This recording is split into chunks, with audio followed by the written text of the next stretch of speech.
अस्सलाम वालेकुम। तो कैसे हैं आप लोग? बरसात का मौसम है और आपको पता ही है कि पाकिस्तान में बरसात के दिनों में क्या हालात होते हैं। स्पेशली लाहौर का देखा जाए तो बड़ी ही टफ सिचुएशन हो जाती है। इसी तरह की सिचुएशन से हमारा भी पाला पड़ा है। हम फैक्ट्री जो है ना वो गाड़ी से नहीं पहुंच सके, पैदल पैदल जो है ना वो सफ़र करना पड़ा, क्योंकि रास्ते में इस तरह के खड्डे थे कि गाड़ी आधी से ज़्यादा जो है ना डूब जाने का खदशा था। तो आपको जनाब एक ओवरव्यू देते हैं।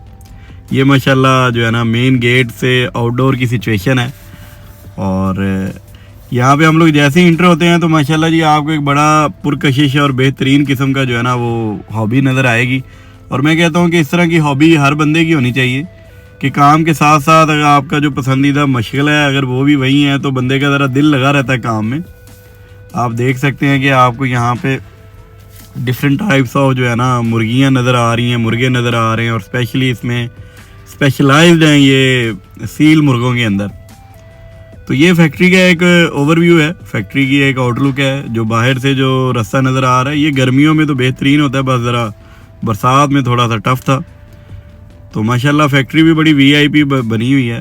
अगर यहाँ पे हम लोग तारुफ करवाते जाएँ तो ये एक पार्ट्स मैन्युफैक्चरर हैं जो कि स्पेशलाइज्ड इंडस्ट्री के साथ काम कर रहे हैं और बेहतरीन लेवल पे जो है ना वो पार्ट्स बना रहे हैं। लेज़र मशीन यहाँ पे जी हमारी माशाल्लाह 2 लगी हुई हैं। आपको लेज़र मशीन दिखाने से पहले थोड़ा सा हम लोग फैक्ट्री का ओवरव्यू दे देते हैं। बड़ी जो है ना एक अच्छे तरीके के साथ ऑर्गेनाइज वे में जो है ना चीज़ें वो यहाँ पे बनाई गई हुई हैं। एक साइड पे जो है ना वो हाइड्रोलिक प्रेस मशीन्स हैं और दूसरी साइड पे जो है ना लेज़र मशीन्स रखी गई हैं। यहाँ पे आप सामने देख सकते हैं कि जनाब पाइप कटिंग के हवाले से जो स्ट्रक्चर है वो सिर्फ इधर ही हो रहा है। पाइप कटिंग वो यहाँ भी करते हैं जो मुख्तलिफ पार्ट्स के अंदर यूज़ होती है।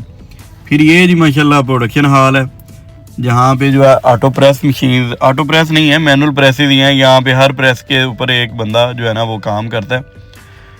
नॉर्मल जो शीट्स है उनको रखता है, उसमें पंच होता है तो कुछ ना कुछ पार्ट्स बन जाते हैं। ये जो सामने पार्ट्स नज़र आ रहे हैं ये पाइप से बने हुए हैं। यहाँ पे शीटों का स्टैक है जो कि लेज़र मशीन्स के लिए है। दूसरी साइड पे आप देखें तो ये एक पूरी जो है ना प्रोसेसिंग लाइन है जहाँ पे मुख्तलिफ पार्ट्स 1 बाय 1 बनते जाते हैं, क्योंकि हर प्रेस जो है वो डेडिकेटेडली एक ही काम करती है कि उसमें आपने या तो एक आउटर शेप देनी है, फिर इनर शेप के लिए अगला प्रोसेस, फिर उससे अगला। यहाँ पे आपको नज़र आ रहा होगा कि जो वो प्रेस के साथ काम करते हैं ये उसकी वेस्ट मटेरियल है, मतलब ये बाद में जो बच जाने वाला एरिया है वो यहाँ पे रखा हुआ है।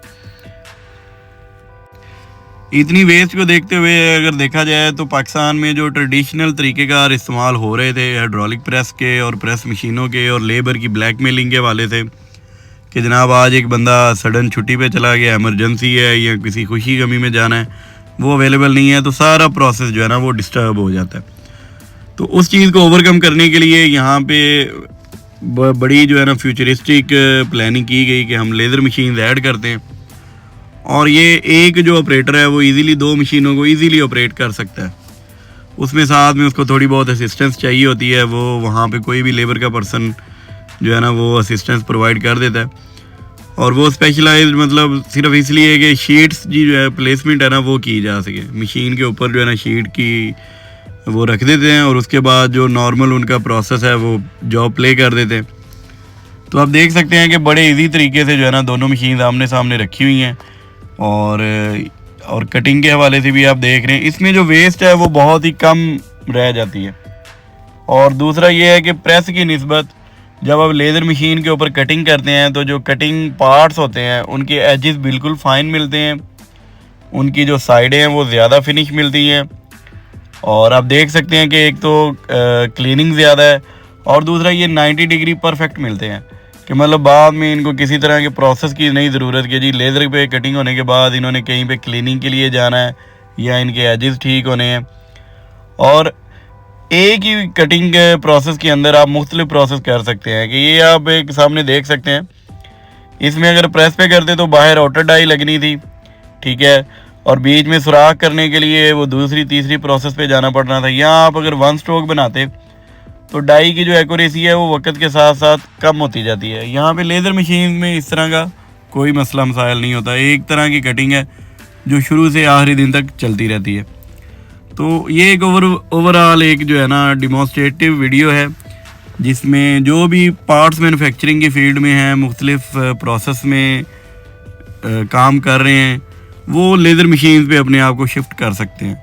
नो डाउट कि लेज़र मशीन की जो कटिंग क्वालिटी है, कटिंग कैपेसिटी है, कटिंग जो स्मूथनेस आती है वो बहुत ही ज़्यादा परफेक्ट होती है, और इसमें जो एक्सीडेंट्स के चांसेस हैं वो भी कम होते हैं। अब ये पार्ट आप देख सकते हैं, ये लेज़र मशीन पे कटा हुआ है और डाई शॉप में प्रेस के ऊपर ये सिर्फ बेंड हुआ है।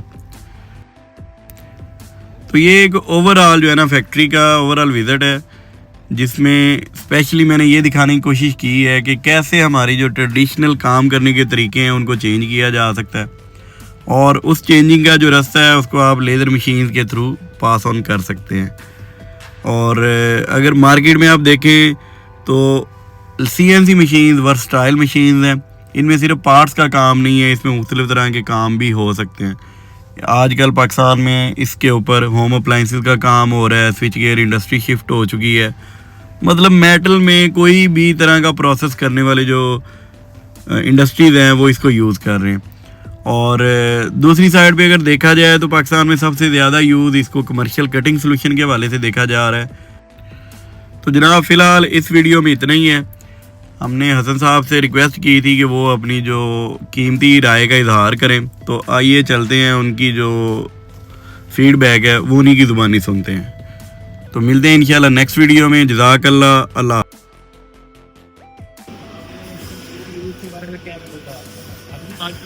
ये हमारी पैकेट तो इनकी सर्विसेज काफ़ी अच्छी है। इसकी इस तरफ ही वजह ही है कि यहाँ किसी से तकलीफ नहीं है माशाल्लाह अभी तक टाइम। Thank you.